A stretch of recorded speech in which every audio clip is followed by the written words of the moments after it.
Buenas tardes. Mi nombre es Alina Gutiérrez Mariscal y soy investigadora en el Instituto Nacional de Estudios Históricos de las Revoluciones de México. Para nosotros es un placer darles la bienvenida a este curso Historia de todos los días, Vida cotidiana en México. En esta ocasión, la ponencia estará a cargo de la doctora Lucrecia Infante Vargas. La doctora Infante es licenciada, maestra y doctora en Historia por la UNAM, y en la actualidad es profesora de la Facultad de Filosofía y Letras de esa institución. Sus líneas de investigación son Historia cultural y política de las mujeres en México, siglos XIX y XX, Mujeres y cultura impresa, siglos XIX y XX, y vínculos teórico-metodológicos de la historia y la literatura. Entre sus publicaciones más sobresalientes podríamos mencionar De la escritura al margen a la dirección de empresas culturales, Mujeres en la prensa literaria mexicana del siglo XIX, 1805-1907, publicado en 2017.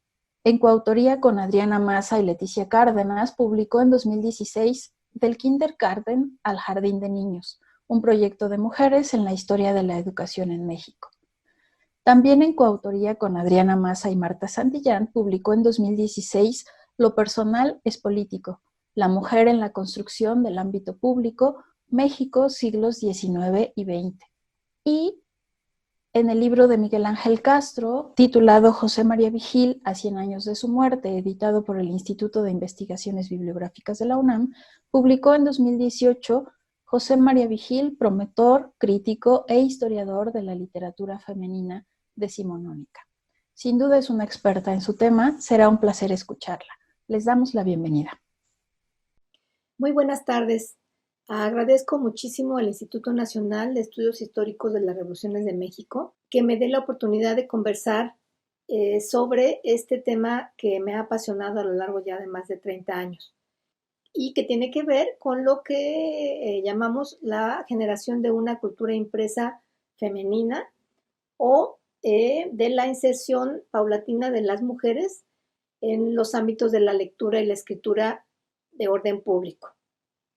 He titulado esta breve charla Mujeres y cultura impresa en el México decimonónico, y lo que voy a platicar de una manera breve, cómo fue este proceso de tránsito de las mujeres mexicanas como lectoras a el tránsito hacia su inserción en estos espacios de la cultura impresa, que son, ¿no?, las publicaciones periódicas, ya sea en su versión como revistas, semanarios o con cualquier otra periodicidad.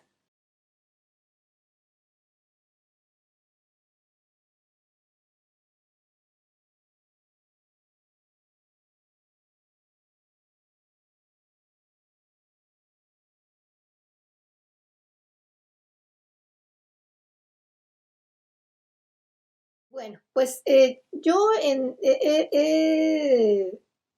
generado una periodización sobre este proceso histórico a lo largo del siglo XIX, que se divide en tres grandes etapas.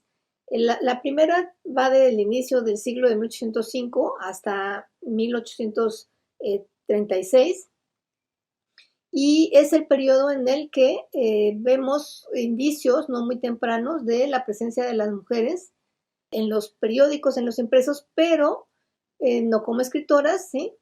Ni como directoras, ni colaboradoras, digámoslo así, sino como mujeres que están leyendo esos textos y que envían, ¿no?, su breve opinión, y a veces ya después ya no tan breve, quejándose o solicitando, ¿no?, algún tipo de rubro específico que les interesa que aparezca en ese diario de su preferencia o en esa revista.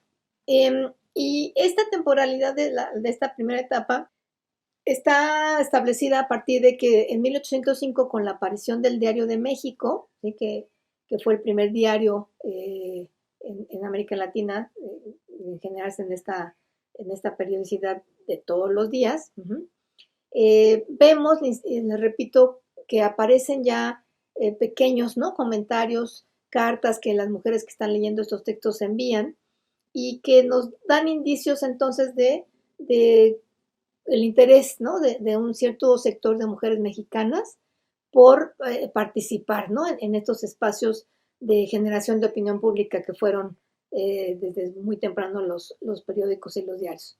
Y esta participación, pues también lo que nos llevó después a conocer fue que había otros espacios en los que las mujeres estaban, cierto sector de mujeres, estaban logrando, ¿sí? Aprender a leer, aprender a escribir, e incluso participando en actividades que tienen ya, y sobre todo en ese momento, tenían un gran peso, ¿no? En la elaboración de los periódicos, que es como lo vemos en esta figura, en la actividad de la cajista, que es la persona que arma, digamos, la plana del periódico. Y era una actividad pues muy compleja porque la hacía alguien que supiera leer, que supiera escribir, que tuviera muy buena ortografía y demás habilidades. Y esta litografía donde vemos a una mujer haciendo esa labor, pues nos deja ver en efecto que en las mujeres mexicanas de esa época, algunas no solo estaban interesadas en leer, sino que también podían tener ya las habilidades necesarias para poder eh, trabajar, digamos, directamente en esos ámbitos. Pero también a través de otros registros, como en este caso la pintura que están viendo ustedes de Josefa San Román, o esta litografía donde una madre está leyendo a sus niños algún tipo de texto, son otro tipo de testimonios que nos dejan ver esa relación también ya cercana y cada vez más creciente entre las mujeres y los textos impresos, ¿no? No solamente del carácter de las revistas, sino de otro tipo. Pero como dije al inicio, pues en el caso particular del Diario de México, que es el registro que nos deja ver, ¿no? Cómo hay ya una interrelación cada vez más directa entre las mujeres y estos impresos, tanto como el Águila Mexicana o el Iris, que fue también una revista muy importante. Vemos que hay un mercado, digamos, de lectura femenino, pues ya muy, muy consolidado. Tanto es así que en 1825 el llamado pensador mexicano o Periquillo Sarmiento, Joaquín Fernández de Lizardi, publica este calendario para las señoritas mexicanas que pues es muy significativo también porque es una empresa, ¿no? Que él lleva a cabo sabiendo que va a recuperar la inversión y que además pues va a difundir un tipo, digamos, de conocimiento que le interesa entre las mujeres lectoras mexicanas. Después, en la segunda etapa, ¿no? En la que yo he estudiado este proceso, va de 1838 al 70, y está delimitado esta temporalidad porque es en 1838 cuando se aparece esta primera publicación dirigida ya específicamente a las lectoras mexicanas, que es el álbum de las señoritas, y que va a inaugurar todo un periodo, ¿sí? De proliferación de impresos de este tipo, a partir de los cuales se va a generar un nicho, ¿sí? De mercado muy específico y muy productivo, ¿sí? Para todos los sectores de la impresión en México.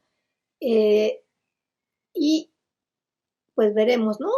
Una gran cantidad de publicaciones, insisto, dirigidas a este sector, de diversos tipos. Aquí, bueno, solamente voy a pasar rápidamente la portada de varias de estas publicaciones que pues fueron de las más vendidas, ¿sí? De las que más circularon entre una gran mayoría de mujeres mexicanas y que van, digámoslo así, preparando, ¿no? el terreno para que después, pues, todas estas mujeres que son lectoras, ¿no? Ávidas lectoras de estos impresos, pues empiecen a integrarse ya a los equipos editoriales, ¿no? De publicaciones como esta, el Federalista, o el Renacimiento, que fue muy importante después de la Guerra de Reforma, o el Anáhuac, ¿sí? Que son publicaciones que a su vez eran como los órganos de expresión de círculos culturales muy importantes. Y esto es también ya el preámbulo a la tercera etapa de este proceso que inicia en 1870 con el surgimiento de las primeras publicaciones periódicas ya dirigidas, administradas y en su mayoría editadas, digamos, escritas los contenidos por mujeres.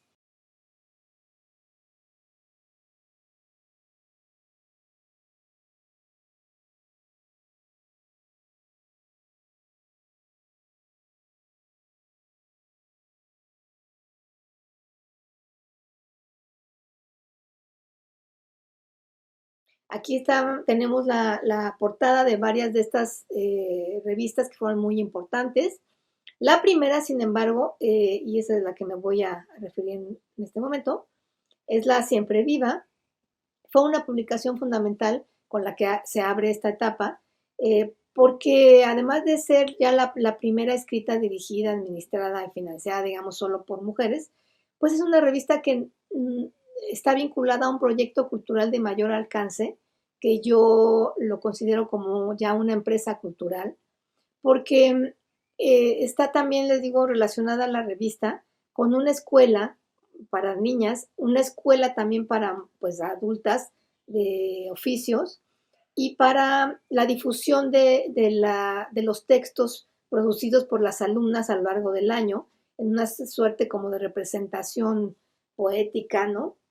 Que se daba anualmente.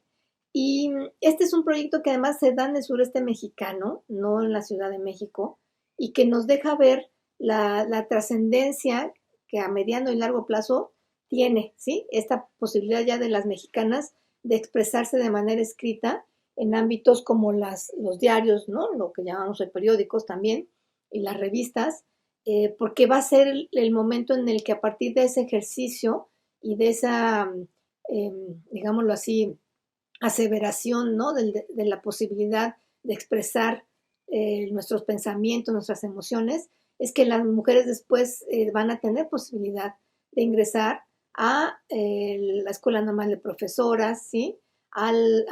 Pues las primeras profesiones también ya de medicina, de derecho, de leyes, quiero decir, ¿no? Y después, ¿no? A todos los demás territorios del conocimiento. Bueno, entonces, por otro lado, también la Siempre Viva es una publicación donde ya vemos cómo muchas de estas primeras profesoras normalistas, de las mujeres, ¿no? Que están haciendo ya, digamos, sus pininos, ¿no? En la poesía, la escritura de la novela, se reúnen, ¿sí? Suman fuerzas, digámoslo así, para impulsar estos proyectos que, pues, no siempre tuvieron una larga vida. Era muy difícil en aquellos años mantener, ¿no? Una publicación, lograr que se vendiera y entonces recuperar la inversión y seguir publicando. Sin embargo, bueno, después tenemos también esta publicación que también ha sido de las más estudiadas, Violetas de la Náhuac, donde de nuevo, ¿no? Un grupo de profesoras normalistas y de mujeres pues privilegiadas de la época como Laureana Wright, que habían tenido un padre y una madre que no se oponían a que ellas aprendieran a leer y escribir, pues lograron, ¿no? Impulsar este tipo de proyectos. Eh, este es en particular la portada de la primera temporada que tuvo, digamos, Violetas de la Náhuac como publicación. Tenía otro nombre, Las Hijas de la Náhuac, pero aquí lo que me interesa señalar es que en esta portada vemos elementos ya simbólicos del momento en el que estas escritoras, estas periodistas, digámoslo así, están queriendo insertarse ya en la cultura nacional.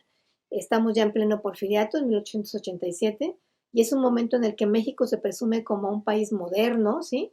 Vemos aquí el tendido eléctrico, ¿no? Todos los rasgos estos de la modernidad, pero al mismo tiempo vemos la piedra del sol, esto que conocemos como el calendario azteca, que es un elemento de la identidad propia ya de lo mexicano, ¿sí?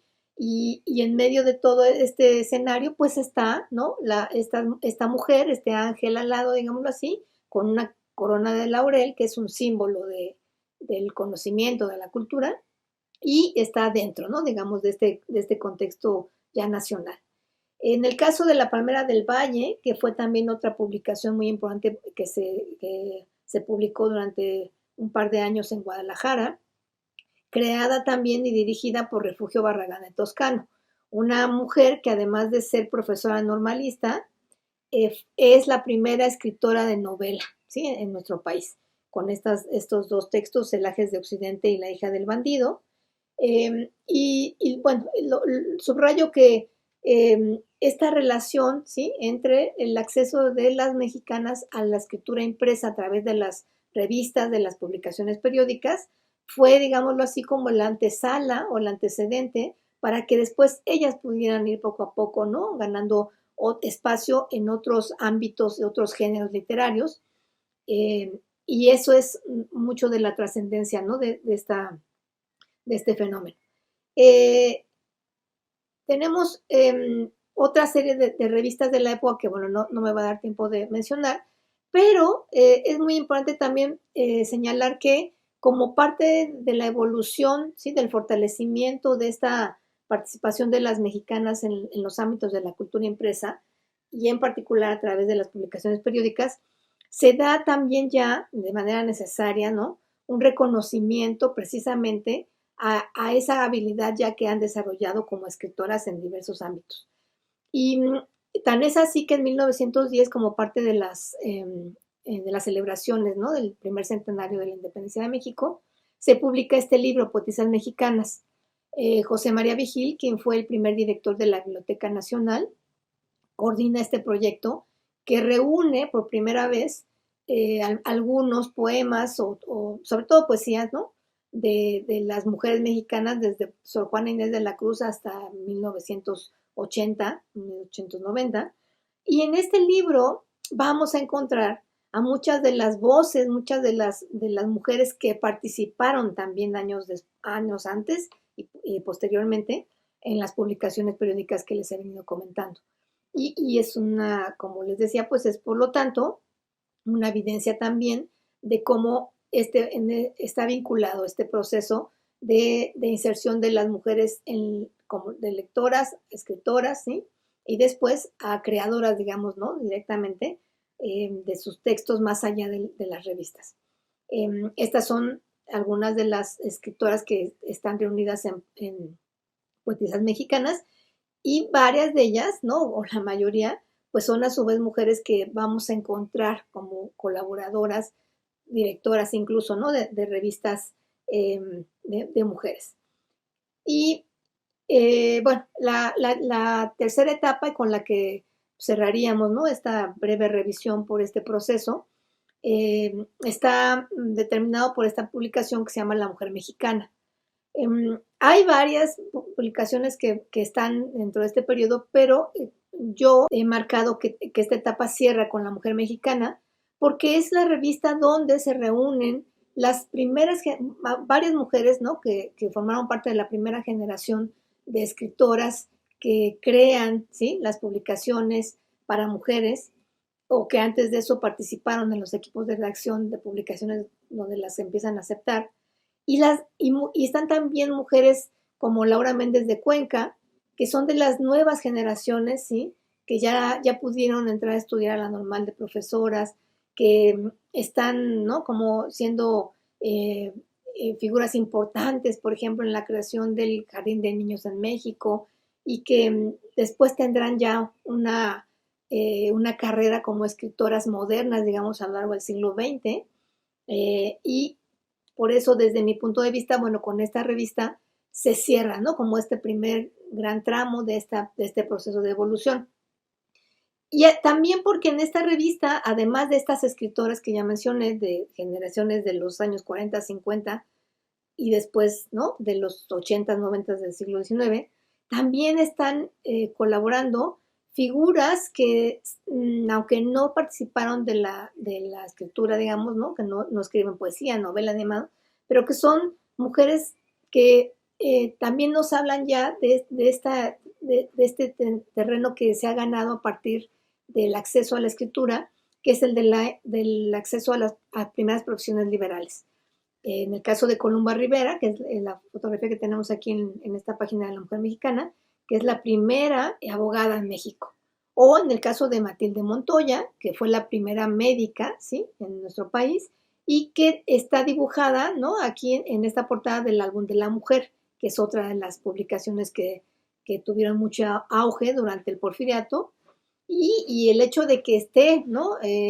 Celebrándose, digamos, ¿no? El ingreso de esta primer mujer médica en México, pues nos habla mucho, ¿sí? Del papel que jugó los impresos, ¿no?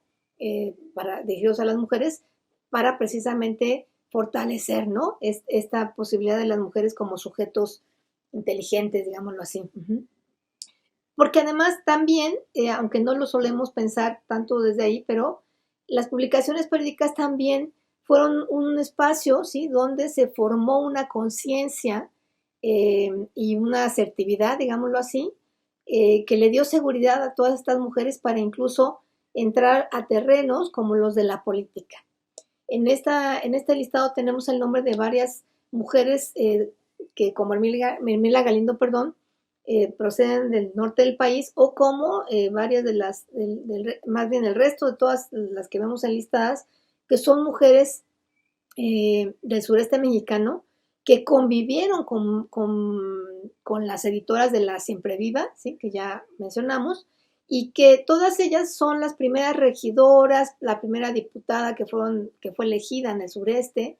Y a lo que quiero llegar con esta mención es al hecho de que, como ya dije, la posibilidad de las mujeres de generar una opinión pública a través de los medios impresos, ¿sí?, significó también la creación de un ámbito cultural de mayor alcance que tiende puentes con estos ámbitos, ¿no?, incluso de la educación y, por supuesto, de la formación política en otros ámbitos.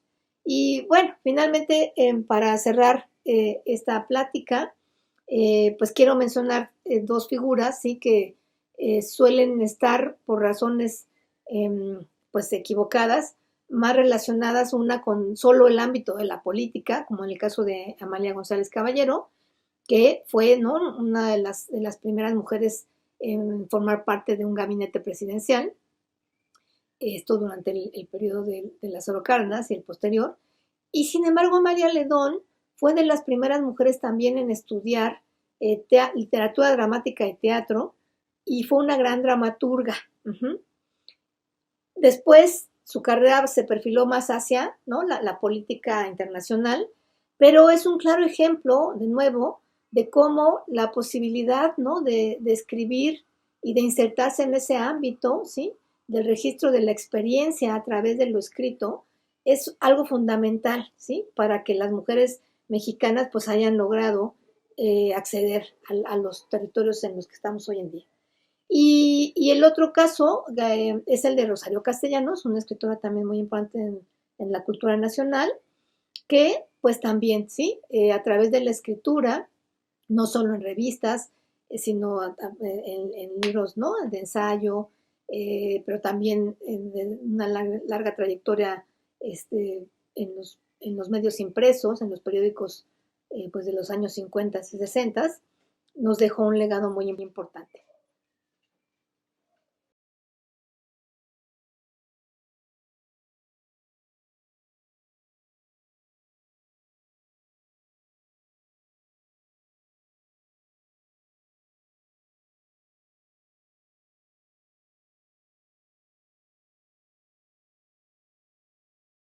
Muchas gracias. Espero que volvamos a tener la oportunidad de conversar sobre este tema.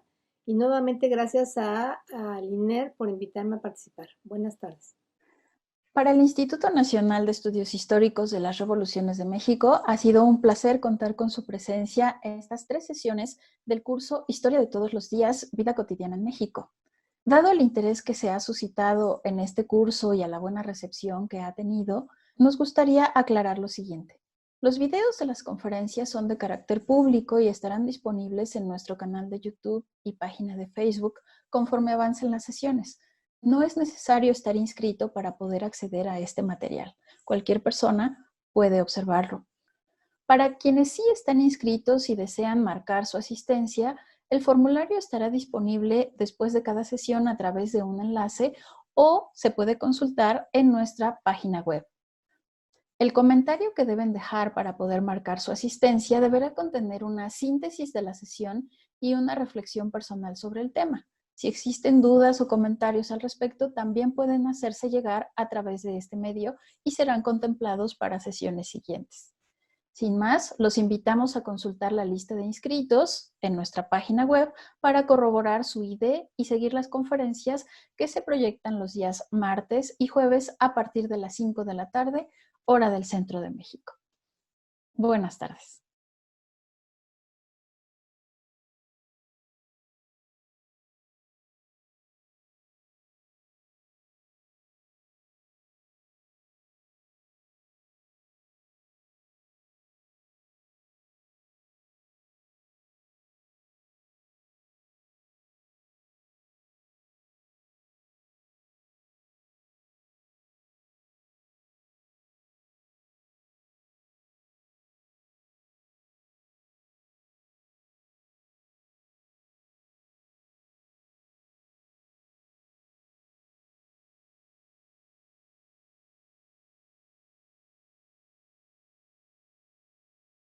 Secretaría de Cultura. Gobierno de México.